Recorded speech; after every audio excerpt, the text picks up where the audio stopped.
आज मैं आपको क्वेश्चन 38 जो है ये सॉल्व करके बताऊंगी। और ये जो क्वेश्चन 38 आप देख सकते हैं ये क्लास 10th की फिजिक्स की लखमीर सिंह मंजीत कौर की बुक है और चैप्टर का नाम है magnetic effect of electric current, page number 115। ये question based on high order thinking skills पर बेस्ड है। क्वेश्चन क्या बोल रहा है, an air conditioner of 3.2 kilowatt power rating is connected to a domestic electric circuit have a current rating of 10 ampere, the voltage of power supply is 220 volt, what will happen when the air conditioner is switched on, explain your answer. यहाँ पे ये बोल रहा है कि एक air conditioner है जिसका कि पावर रेटिंग दिया हुआ है 3.2 किलोवाट और ये कहाँ कनेक्टेड है, डोमेस्टिक इलेक्ट्रिक सर्किट। मतलब कि जो घरों में हमारे जो वायरिंग होती है ना उसको डोमेस्टिक वायरिंग कहते हैं। यानी कि जो डोमेस्टिक इलेक्ट्रिक सर्किट है ना उसका करंट रेटिंग जो बता रहा है 10 एम्पियर, यानी कि ये फ्यूज का बता रहा है। फ्यूज का करंट रेटिंग कितना बता रहा है 10 ampere. The voltage of power supply is 220 volt और यहाँ पर सप्लाई कितनी दी जा रही है 220 वोल्ट। 220 वोल्ट सभी घरों में रहता है, ठीक है ना। What will happen when the air conditioner switch on, यहाँ पे ये कह रहा है कि जब हम एयर कंडीशनर को स्विच ऑन करेंगे तब क्या होगा, हमें यहाँ पर आंसर एक्सप्लेन करके बताना है, ठीक है।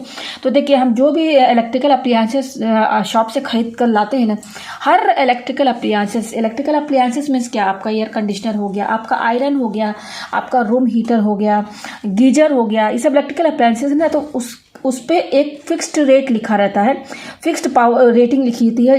दो चीज़ें रहती हैं, एक तो पावर रेटिंग लिखा होता है उसमें, कोई भी आप इलेक्ट्रिकल अप्लायंसेस लेके आएंगे तो उसमें दो चीज़ें रहेंगी, एक लिखा होगा पावर रेटिंग और दूसरा होगा वोल्टेज रेटिंग। ये दो चीज़ ही रहता है, ठीक है।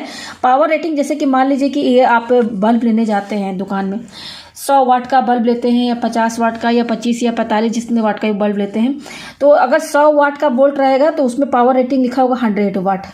अब वोल्टेज कितना लिखा होगा 220 वोल्ट। इसका क्या मतलब है कि जो बल्ब है ना उसको 220 वोल्ट मिलना चाहिए, तो उस पर ये 100 वाट का बल्ब बहुत मतलब अच्छे से ग्लो करेगा, चलेगा आपका ये, ठीक है ना। तो यहाँ से ये दोनों चीज़ जो है मिलनी चाहिए, मतलब कि 220 वोल्ट सप्लाई मिलनी चाहिए अगर 100 वाट का आप अगर बल्ब लिए हैं तो, ठीक है ना। तो ये हमारे ये क्या हो गया, हमारा वोल्टेज हो गया, ये हमारा पावर हो गया, ठीक है ना। तो इस पावर और वोल्टेज की हेल्प से, जैसे कि ये हमारा पावर है, ये पावर हमारा हो गया, ये हमारा वोल्टेज है। हम फॉर्मूला जानते हैं, पी क्या होता है, वी आई होता है। तो यहाँ से हम आई निकालेंगे, आई क्या हो जाएगा पी अपॉन वी। तो यहाँ पर हमारा पी दिया है, वी दिया, यहाँ पर हम रख लेंगे तो करंट निकल जाएगी। तो ये जो करंट निकलेगी ये करंट उस इलेक्ट्रिक बल्ब से निकलेगी, समझ में आया ना।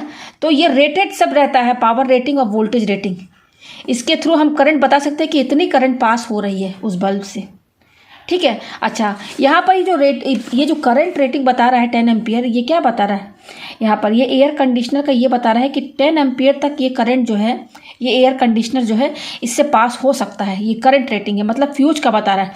लेकिन 10 एम्पियर से अगर ज़्यादा होगा तो फ्यूज क्या हो जाएगा, कट ऑफ हो जाएगा। अब यहाँ पर जो एयर कंडीशनर है उसका जो यहाँ पर बता रहा है पावर रेटिंग, वो क्या 3.2 किलोवाट बता रहा है और सप्लाई कितनी होनी चाहिए 220 वोल्ट होनी चाहिए, ठीक है। तो मैंने बता दिया ना कि कोई भी इलेक्ट्रिकल अप्लायंसेस रहता है उसका दो चीज़ दिया रहता है, पावर रेटिंग जो कि इसका ये दिया हुआ 3.2 किलोवाट और सप्लाई कितनी मिलनी चाहिए 220 वोल्ट। मतलब कि इस 220 वोल्ट पर ये एयर कंडीशनर बहुत अच्छा चलेगा और ये 3.2 किलोवाट फिक्स है। इस तरीके से इसको बनाया गया है कि इसका जो पावर रेटिंग कितना है 3.2 किलोवाट। और ये जो करंट रेटिंग है ना 10 एम्पियर, ये करंट रेटिंग का मतलब है कि 10 एम्पियर तक करंट ये एयर कंडीशनर जो है अपने अंदर से पास कर सकता है।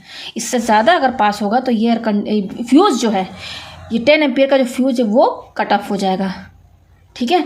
तो अभी तो हमको, लेकिन एयर कंडीशनर के अंदर से कितना करंट एक्चुअल जा रहा है वो तो हमें नहीं पता है, वो हमें निकालना पड़ेगा। ये करंट रेटिंग 10 एम्पियर क्या बता रहा है कि इससे इतना तक ये करंट झेल सकता है, इससे ज़्यादा नहीं जाना चाहिए करंट। तो एक्चुअल जो करंट फ्लो हो रही है एयर कंडीशनर से पहले हमें वो यहाँ निकालना होगा। तो क्या क्या चीज़ यहाँ दिया हुआ है, पावर दिया हुआ एयर कंडीशनर का, वो कितना दिया हुआ पावर, वो पावर दिया हुआ 3.2 किलोवाट और वोल्टेज कितना है, सप्लाई कितनी दी जा रही है 220 वोल्ट।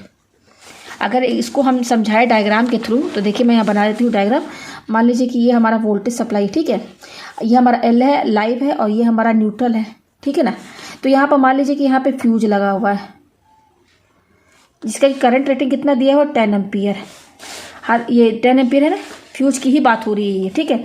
अब यहाँ पर लगा हुआ हमारा एयर कंडीशनर, मान लीजिए ये हमारा क्या है एयर कंडीशनर लगा हुआ है, ठीक है। ये हमारा एयर कंडीशनर है, यहाँ पे हमने लगा दिया, ठीक है। सप्लाई कितनी दे रहा है 220 वोल्ट और इसकी पावर रेटिंग कितनी है 3.2 किलोवाट। और यहाँ पर फ्यूज लगा है 10 एम्पियर का। फ्यूज हमेशा लाइव वायर से कनेक्ट रहता है, ठीक है। तो ये 10 एम्पियर तक जो है, अगर 10 एम्पियर से ऊपर जाएगा करंट तब तो ये फ्यूज यहाँ से डिस्कनेक्ट हो जाएगा, यहाँ से वायर अंदर टूट जाएगा, तो ये सर्किट काम करना बंद कर देगा, यहाँ से ओपन हो जाएगा ये मतलब है। तो यानी कि इसका ये 10 एम्पियर मतलब कि इसके अंदर से, एयर कंडीशनर के अंदर से 10 एम्पियर तक करंट जा सकता है, इससे ज़्यादा नहीं जाना चाहिए। तो एक्चुअल कितना करंट फ्लो हो रहा है वो हम पहले निकाल लेते हैं। वो कैसे निकालेंगे, पी दिया हुआ है, वी हमारा 220 वोल्ट है, तो पी क्या होता है, वी आई होता है। पी क्या होता है, वोल्टेज इंटू करंट, ये तो फॉर्मूला है। तो यहाँ से आई क्या हो जाएगा, पी, और ये वी क्या हो जाएगा, नीचे चला गया इसके। तो यहाँ से हम करंट निकालेंगे। तो पावर हमारा किस में दिया हुआ है, पावर हमारा 3.2 किलो वाट दिया हुआ है। तो पहले हम इसको वाट में कन्वर्ट करने, तो 1 किलो वाट जो होता है 1000 वाट के बराबर होता है, 1 किलो वाट, ठीक है ना। तो 3.2 किलो वाट कितने वाट के बराबर होगा, उसमें हम क्या करेंगे, 3.2 में क्या इंटू कर देंगे, 1000 ही इंटू कर देंगे। तो कितना हो गया, 3.2 इंटू 1000 वाट, ये पावर हमारा आ गया वाट में। जस्ट इसमें 1000 इंटू कर देते तो ये वाट में आ जाएगा। तो अब हम यहाँ से करंट निकाल लेते हैं। तो आई क्या होता है, पी अपॉन वी। पी कितना है हमारा वाट में, 3.2 इंटू 1000 वाट अपॉन, और वोल्टेज कितना है 220 वोल्ट। और यहाँ पर जो भी आंसर आएगा वो क्या होगा, एम्पियर में आएगा करंट जो भी आएगा। तो चलिए इसको पहले सॉल्व कर लेते हैं। ये देखिए ये 0 ये 0 कैंसिल। अभी देखिए 2 से कट जाएगा, 2 1 जा 2, 2 1 जा 2, और ये 2 5 जा 10, 0 50 आया। तो कितना आ रहा है, 3.2 इंटू 50 अपॉन 11। और करंट की यूनिट क्या होती है, एम्पियर, यहाँ पे लिख देते हैं ए, इसका मतलब क्या यूनिट है एम्पियर। अभी 3.2 इसका पॉइंट हटाएंगे तो 32 अपॉन 10 हो जाएगा, ये हो जाएगा ना, पॉइंट हटा के लिखेंगे, इंटू ये क्या 50, और ये अपॉन 11 है तो ये इसके नीचे आ जाएगा, तो यहाँ आ जाएगा, ठीक है ना। ये एम्पियर यहाँ पे लिख दिया, ठीक है। अब देखिए ये 0 कैंसिल, तो कितना बच रहा है ऊपर, देखिए हमारा 5 2 जा 10, और यहाँ पर क्या है 5 3 15, 160 अपॉन 11 एम्पियर। अब इसको हम लोग थोड़ा सा डिवाइड कर लेते हैं। ये क्या 160 अपॉन 11 है ना, तो डिवाइड कर लीजिए 11 से। तो देखिए 11 1 जा 11, 6 में से 1 गया, क्या बचा 5 बचा 0, 11 4 जा 44, ये आया हमारे पास, ठीक है।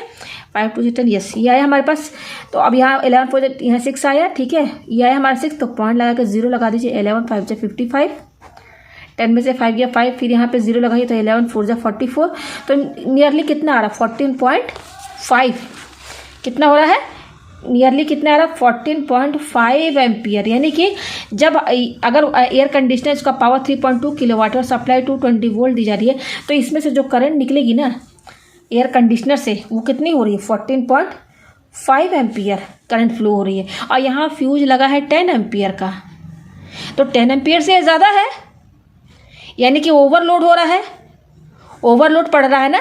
तो इससे क्या होगा, ये 10 यहाँ पर 14.5 करंट इसमें से जैसे ही पास होगी इस फ्यूज से, क्योंकि फ्यूज है केवल 10 एम्पियर का, तो ये क्या हो जाएगा, सर्किट कैसा बनेगा इसके अंदर का। जैसे मैं यहाँ पे आपको डायग्राम बना के दिखा दूँ, यहाँ पे देखिए 14.5 करंट है और ये 10 एम्पियर का फ्यूज लगा है। तो देखिए यहाँ से कैसे ये ब्रेक हो जाएगा, यहाँ से ये देखिए सर्किट यहाँ से टूट गया, फ्यूज यहाँ जो तार है ना टूट गया, बीच से टूट गया, ये देखिए। तो अब सर्किट हमारा ऐसे बनेगा, ये देखिए ये फ्यूज जो है यहाँ से डिस्कनेक्ट हो गया, ब्लोज ऑफ हो गया, ठीक है ना। और ये हमारा एयर कंडीशनर है, ठीक है ना, ठीक है। तो ये टूट गया, तो अब देखिए यहाँ से ये 220 वोल्ट सप्लाई है, तो करंट तो जाएगी ही नहीं ना, यहाँ तो ओपन हो गया ना सर्किट, करंट तो आगे जा ही नहीं पाएगी, बीच में तो एयर आ गया ना, ओपन हो गया ना।